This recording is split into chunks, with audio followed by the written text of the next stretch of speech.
As SpaceX closes out the Block 2 era of Starship, the company is turning its attention to the next generation. This new version isn't just an upgrade. It's the foundation for some of SpaceX's boldest ambitions yet, potentially including the first crewed missions to the moon. Here's everything you need to know about Starship Block 3. SpaceX's next evolution of Starship, already the largest rocket ever built, is about to become even bigger and more advanced than any version that has launched from Texas so far. That's the picture painted by Elon Musk and other SpaceX leaders as they prepare to retire the rocket's second major design. The outgoing Starship version 2 ended its run with a cinematic comeback. Its final test flight from Starbase, SpaceX's massive launch site near the US-Mexico border, marked the company's fifth Starship launch of 2025 and its second consecutive success after 3 explosive failures earlier in the year. But today, the spotlight isn't on that ship. It's on the next generation Starship, one that SpaceX says will be stronger, more efficient, and capable of carrying more than ever before. So, what actually makes a rocket powerful? Power in rocketry usually comes down to 3 main things: how much thrust the engines can generate, how much mass the rocket can lift into orbit, and how efficiently it can reuse or stage its components. Thrust is the raw force that propels a rocket off the ground. Starship's Super Heavy booster, fitted with 33 Raptor engines, produces roughly 72 meganewtons of thrust. That's about 16 million pounds, more than twice the power of NASA's legendary Saturn V that carried Apollo astronauts to the moon. For comparison, NASA's newer Space Launch System, or SLS, generates about 39 meganewtons, roughly 8.8 million pounds of thrust, while the Saturn V topped out around 34 meganewtons, or 7.6 million pounds. Payload capacity is just as critical, since it defines how much a rocket can actually haul into space. In its reusable form, Starship aims to lift up to 100 metric tons to low Earth orbit, or as much as 200 tons if flown expendably. That would surpass Saturn V's 140-ton record and even the SLS, which can carry between 95 and 105 tons. According to the latest details from SpaceX, the current Starship Block 2 can deliver around 35 tons to orbit. But the upcoming version 3, the one SpaceX calls a true game changer, is designed to hit that 100-ton target. So, how does SpaceX plan to achieve such a massive leap in capability? While the exterior of Starship's upper stage might look familiar, the new Block 3 version is a complete redesign beneath the surface. During Flight 11, SpaceX spokesperson Dan Hewitt explained that this next iteration, Starship version 3, stands about 5 feet, or roughly 1.5 meters, taller than its predecessor. We're also getting energy storage upgrades, tons of avionics changes, and a lot of things that will enable longer duration missions, Hewitt said. One of the most noticeable updates is the addition of a docking adapter on the outside of the ship. These twin ports look almost identical to the ones featured on SpaceX's orbital refueling demos, and that's exactly their purpose, allowing 2 starships to connect in orbit to transfer propellant. This refueling ability is essential for making lunar and deep space missions possible. Even though Starship carries a massive amount of fuel, most of it is consumed just escaping Earth's gravity. Orbital refueling makes it possible to travel the rest of the 400,000 kilometers, or nearly 250,000 miles, to the moon, and even beyond to Mars. But the upgrades don't end there. Starship V3 also includes new covers for its COPV tanks, the lightweight, high-strength composite overwrapped pressure vessels that store pressurized gases. While these tanks are tough, they can still be damaged during handling. To prevent that, SpaceX added orange metal jacketing, segmented shells with foam padding underneath to absorb impacts. Think of it as a protective armor that shields the tanks before installation. Other visible changes include repositioned Starlink terminals, a redesigned catch pin system, and updates to internal welds. The new docking ports for refueling are now easy to spot, and the heat shield features a smoother, tapered edge around the ship. Interestingly, Starship no longer uses traditional lift points. Instead, it relies solely on the new catch pin and stabilizer interfaces for handling. The Super Heavy booster for Block 3 is an absolute giant, standing 72.3 meters tall, loaded with 3,650 tons of propellant, and capable of producing a staggering 8,240 metric tons of thrust at liftoff. Starting from the top, the hot staging ring is no longer a separate piece. It's now built directly into the booster, with an open truss-like design that resembles some of the classic Russian rockets. The grid fins have received a major upgrade too. They're now 50% larger and made from thicker, higher strength, welded stainless steel. But the biggest change Each fin now includes an integrated catch point. This allows Mechazilla's robotic arms to lift and catch the booster directly. Unlike Block 2, which used separate catch pins below the fins, this new setup merges everything into a single structure. A cleaner, stronger, and more compact design that should make recovery operations faster and smoother. You'll also notice there are now 3 grid fins instead of 4. That's not a cost-saving measure. It's the result of flight data. After 11 Starship launches, SpaceX realized the booster doesn't need 4 fins to maintain precise control. With just 3, it still achieves the same stability and maneuverability while shedding unnecessary weight and complexity. Inside the Block 3 booster, things get even more fascinating. There's a completely redesigned fuel transfer tube, and it's enormous, roughly the size of the entire first stage of a Falcon 9. This massive conduit feeds cryogenic fuel from Super Heavy's main tank to all 33 Raptor engines. One of the biggest advancements here is that all 33 engines can now ignite simultaneously. In previous versions, engine starts had to be staggered to avoid overloading the system. Now, simultaneous ignition means more balanced thrust, fewer ignition issues, and a smoother liftoff. This also improves the booster's flip maneuver during descent. With better fuel flow and thrust control, SpaceX expects quicker, more stable flips and pinpoint landings, perfectly paired with those new fins and the integrated catch design. Both the upper stage Starship and the lower stage Super Heavy are being upgraded with the brand new Raptor 3 engines. Unlike earlier versions, Raptor 3 doesn't use traditional external heat shields. In the older designs, you could see the engine nozzles while the thrust chambers and turbo pumps were tucked inside shielded compartments. That entire concept has been overhauled. With Raptor 3, the cooling system is built directly into the engine.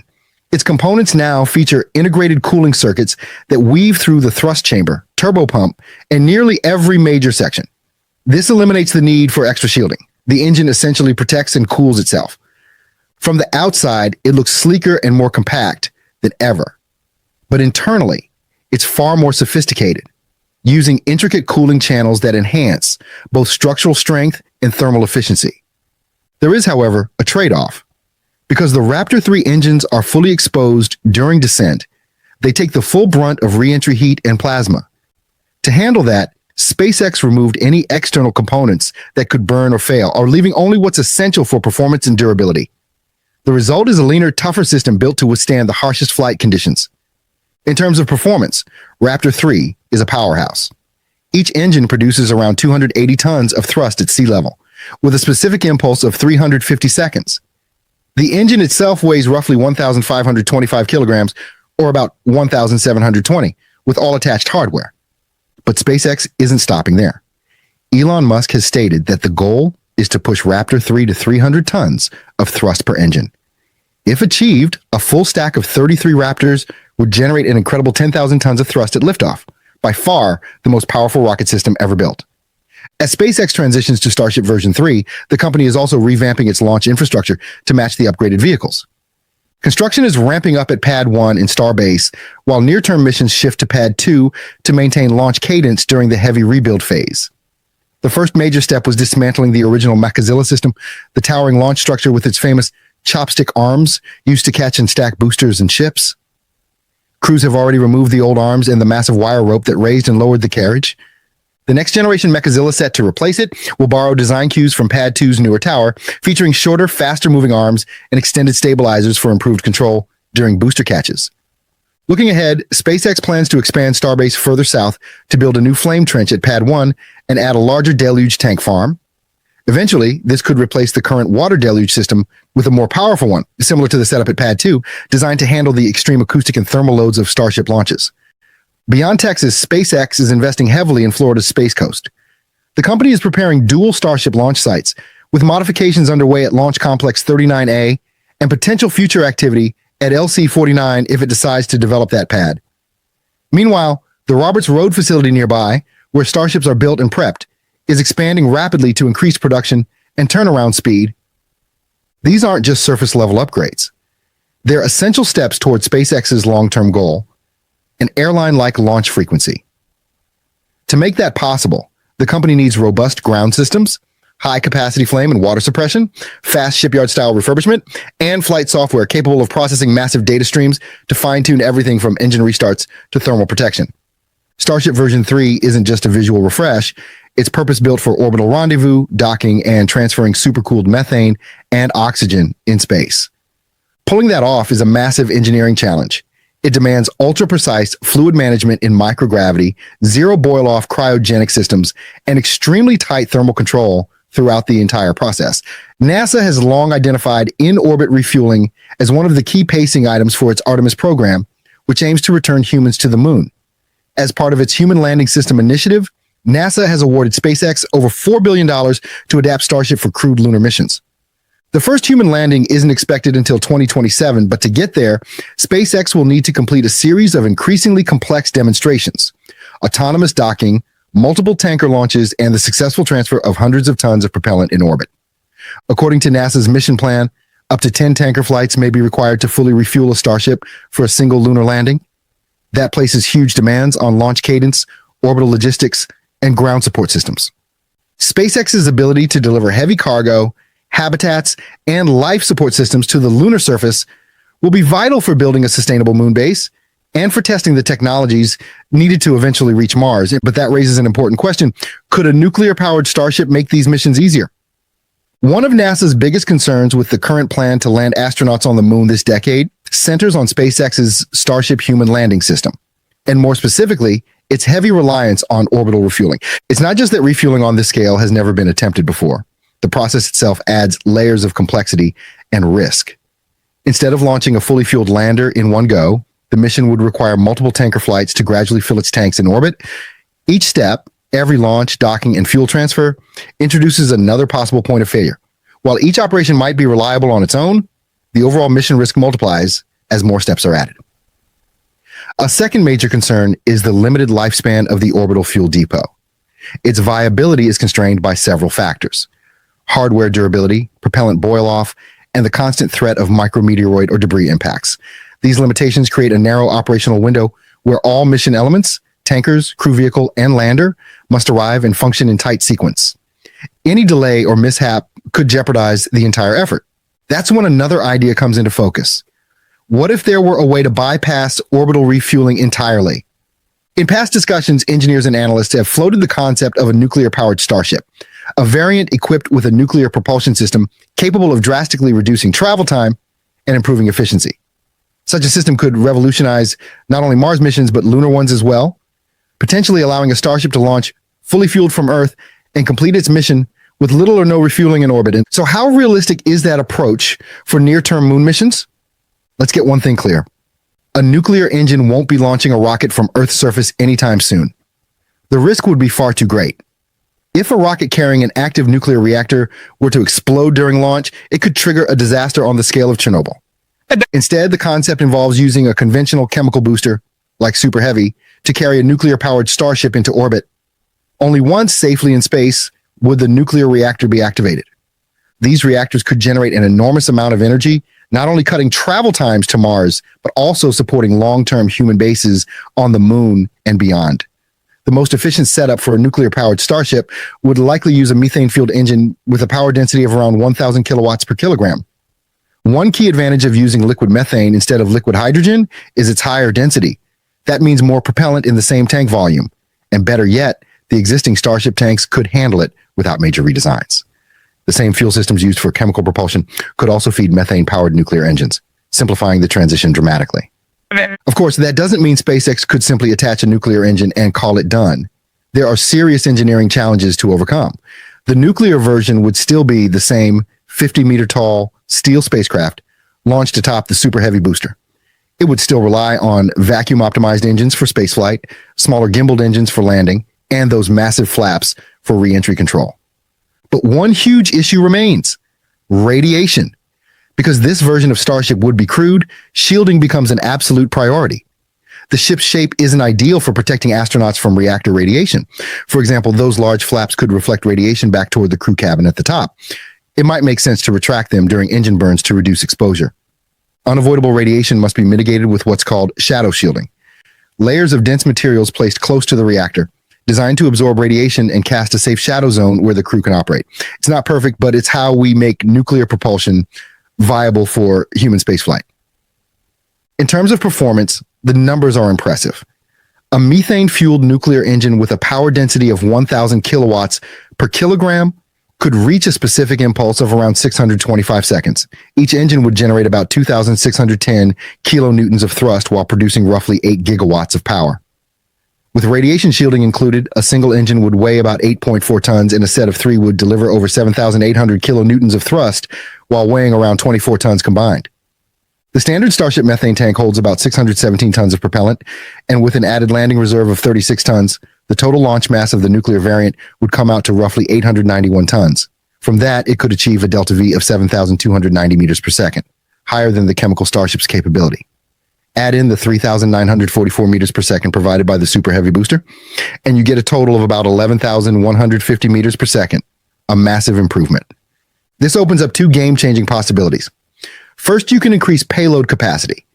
If the engine thrust were scaled up to around 9,100 kilonewtons, even with the engine mass growing to 29 tons, the vehicle could lift an astonishing 245 tons to orbit, more than double Starship's current maximum.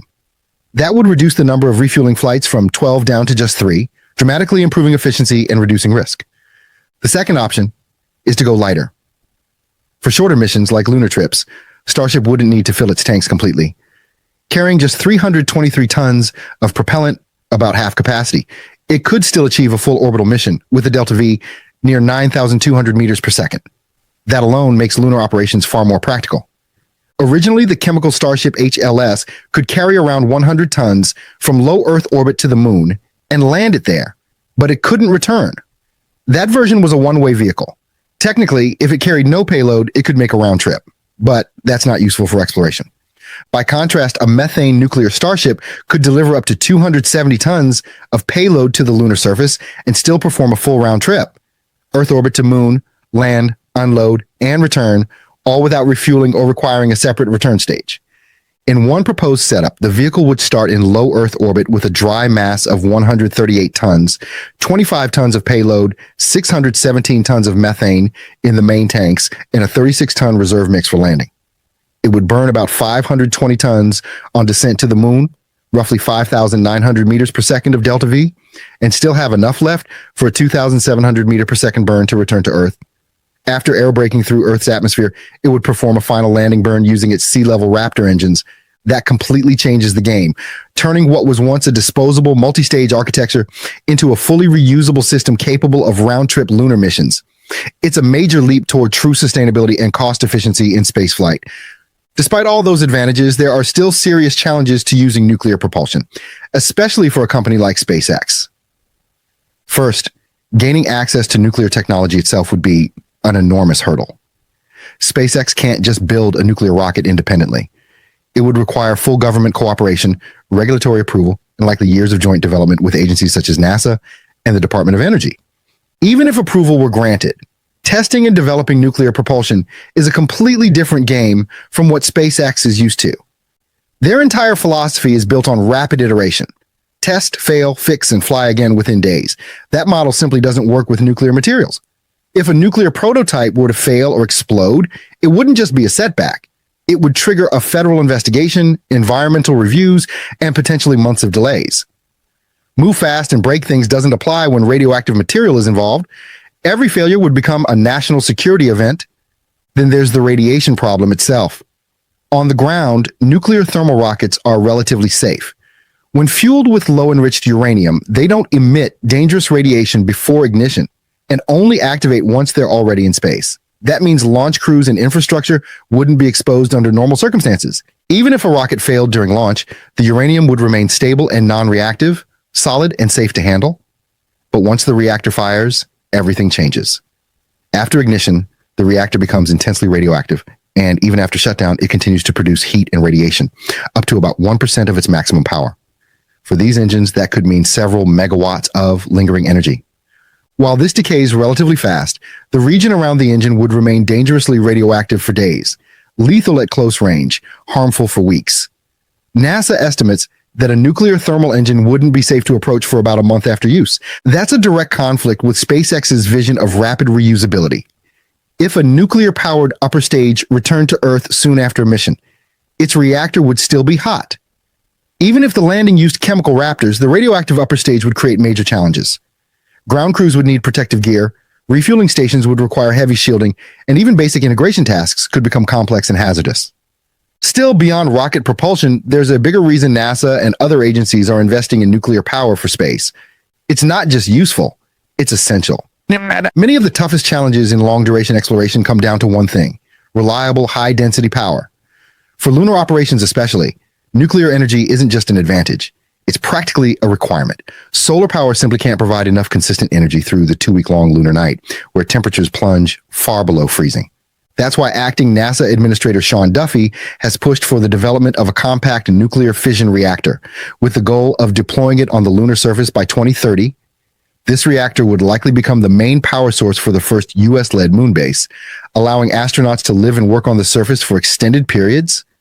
To make that sustainable, NASA plans to use local lunar resources. That means extracting water and oxygen for life support and harvesting hydrogen and oxygen for rocket fuel. Doing this locally would dramatically cut launch costs by reducing the amount of material that needs to be sent from Earth. The most promising resources are believed to lie in the moon's permanently shadowed regions, craters near the north and south poles that never see sunlight. These regions are thought to contain large deposits of water ice, a critical ingredient for any long-term human presence. NASA's Artemis campaign is specifically targeting the lunar South Pole to take advantage of those potential ice reserves. But for the plan to work, the reactor and base have to be placed near accessible ice that can be mined and refined. The issue is that scientists still don't have enough precise data to pinpoint the best locations. The good news is that several missions are already gathering that information. At least 6 lunar orbiters have mapped potential ice deposits and continue sending data back to Earth. By combining these data sets, researchers are narrowing down the most likely sites for water ice, areas that future rovers can visit to confirm. Once the ideal site is chosen, NASA will face another engineering challenge: protecting the reactor itself. Lunar landers kick up clouds of dust and small rocks, called regolith, that can damage nearby structures. Until a dedicated landing pad is built, NASA may rely on natural terrain features like boulders or craters to shield the reactor temporarily. In the long run, though, constructing a proper pad will be essential as more missions arrive to build out the base.